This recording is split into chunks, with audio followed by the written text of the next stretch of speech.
This episode is about how people are so quick to give up. I want to start with an example. I have a friend. This friend started a company streaming music for pets on YouTube. He started it, I think, 12 years ago. And 12 years ago, imagine going to like your parents or your friends and going, I'm going to make a company where I stream music for people's pets on YouTube. I play music for people's pets on YouTube. I'm going to make this company and sell it for tens of millions of dollars. I'm going to make this company. It's going to be so successful that within several years of starting it, I'll be able to buy Rolexes and apartments in London and go to the nicest social clubs and then ultimately sell the company for tens of millions of dollars, streaming music for pets on YouTube. And imagine going to your friends and your family 12 years ago saying that you were going to do that. What would the results be? These people would probably laugh at you.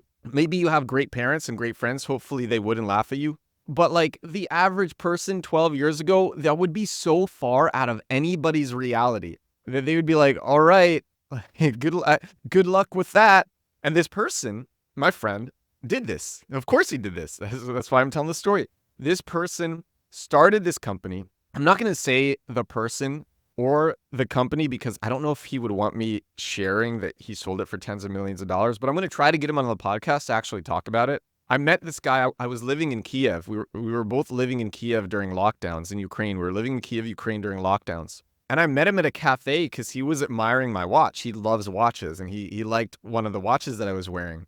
And we started talking. And then it turned out that we had all these mutual friends. And so we became friends. We hung out all the time in Kiev. Then we hung out in New York City. I think we hung out in a different country too. I forget, but he visited me in New York a few times and we hung out. I met him. I met his business partners. I met other people in the holding company that acquired his company.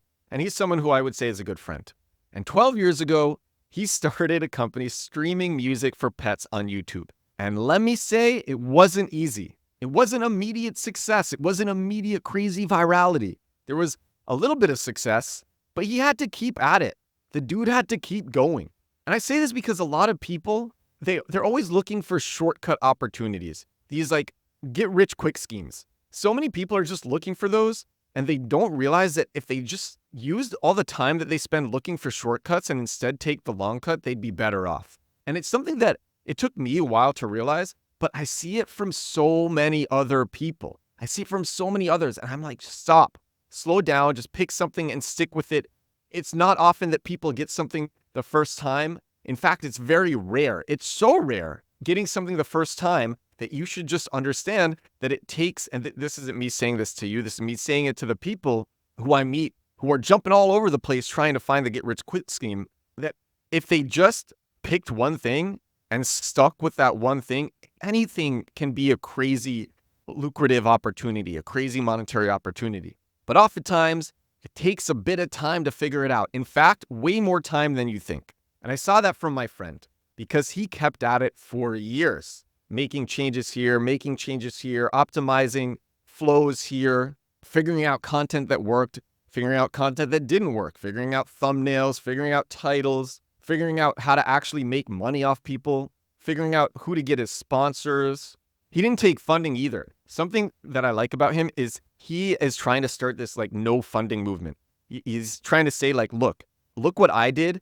You don't need funding to do this. There's this huge misconception in startups that people need funding to have crazy exits. Personally, I think that's nonsense. But I know so many people who are brainwashed by that mentality, by the mentality that they need to get funding in order to have a crazy exit, when in fact they do not. What they really need is time.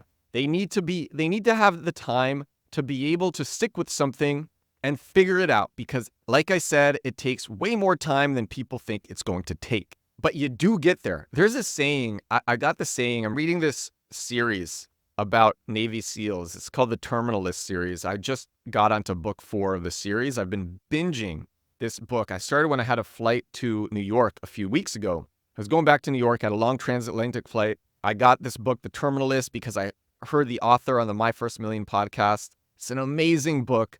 It's revenge porn about a Navy SEAL who wants to get back at all the corrupt people in government who killed his SEAL squad and who killed his family, and he wants to get revenge. And it's like, if you feel angered at people in government who are corrupt, this is revenge porn against those people. And it's also just super well written. It's a great book. Oh, and this series was so popular, so successful, that it was very quickly turned into a TV series on Amazon starring Chris Pratt. And Chris Pratt is a huge fan of the books. He's like, can I star in this? So one of the things that the protagonist in this book says, when the protagonist is going and doing all these missions, he says, slow is smooth, smooth is fast. I'm going to repeat that because I like it so much. I wrote it down for myself and I wanted to talk about it on the show. Slow is smooth, smooth is fast. And this applies directly to what I'm saying. Going fast in startups and business and marketing is looking for the shortcuts. That is what going fast is. But the thing is, people spend so much time looking for these shortcuts that if they had taken that time and just worked on figuring out what worked on a certain business and what didn't, and then optimizing and then expanding, they would have been way better off. They'd make way more money. They'd grow way more. Slow is smooth. Smooth is fast. You're way more likely to get to your goals sooner if you don't look for constant shortcuts. So like my friend just said, I'm going to stick with this business, and it wasn't immediate success, but he stuck with it, had a great exit. I know someone who got hundreds of millions of dollars in funding, got totally effed over by his investors, super brilliant entrepreneur, but just didn't know anything when he was raising capital because he was new. Got all this money, worked for all these years. By the time he exited, the only money that he'd made was from his salary. He got nothing from the exit because he didn't understand what he was signing when he got the term sheets. Slow is smooth, smooth is fast. I went on a podcast yesterday after recording yesterday's podcast about LinkedIn Parasite SEO. That was a great podcast yesterday. I talked about doing Parasite SEO with LinkedIn Pulse, how people are using LinkedIn Pulse to rank for keywords. That's a shortcut. And that's a shortcut that might not last, but it is a shortcut. And I talk about exactly how to do it. And there are safe ways to do it, non-safe ways to do it. There are ways that actually have longevity, which I mentioned, and ways that don't. Real fast, the way to do it that has longevity is to use your personal account and not do it in spammy ways. Target keywords, don't use AI-generated text, actually create something of value, get engagement, use your keyword properly, keyword in the title, keyword in the first sentence, keyword throughout the post, make a post of over 2,000 words. That's how you would do it, and then it'll rank for years, and you're not going to get in trouble for doing that. That is the longevity way. But after I recorded this podcast about this, I went on another podcast, and I shared something that not a lot of people know. A year ago, right before I started this podcast, my daily podcast, The Edward Show, right before I started it, I was plateauing on TikTok. I should make a whole episode just about this. I was plateauing on TikTok, and I hadn't yet figured out Instagram, and I was considering giving up. But I had this belief, nobody is so stupid that if they keep it something every day for years, they're not going to figure it out. So I went on this podcast yesterday, and I talked to this girl, Nicole. Nicole's like, last time we talked, you had, I think, like 2,000 followers on Instagram, and you were doing okay on TikTok, but it wasn't like amazing. And now you've blown up. What happened? And I told her the truth. I said, I just needed time to figure it out. And thank God I didn't give up. I was really considering it. I remember I was back where I'm from in New York City in Brooklyn, and I would go on these long walks around the city just thinking like, what am I doing wrong? And then I had to learn that I had like the wrong setting on reusevideo.com, which syndicates my content from TikTok. I use reusevideo.com, which makes it so whenever I post a video on TikTok, it comes out everywhere else simultaneously. I had the wrong setting checked on reusevideo.com, which was suppressing views on Instagram. When my videos went from TikTok to Instagram, it was suppressing views. So then randomly, by accident, isn't it so funny how like sometimes it's just an accident. If you keep going for long enough, you figure it out with an accident. And accidentally, something happened. I think reusevideo.com was down, so I had to manually upload to Instagram, and my video popped off. And I said, I wonder if like the way that I uploaded this caused this. So I tried it again, and then it happened again. And I tried it again and again, and my friends tried it again and again. And we were all growing so fast on Instagram. And I learned what I was doing wrong, but it took me literally almost a year to figure this out. Almost a year to figure this out on Instagram. And Instagram, I talked about this before, Instagram is tremendous for getting opportunities. I have like 2 to 5 people trying to hire me every day on Instagram.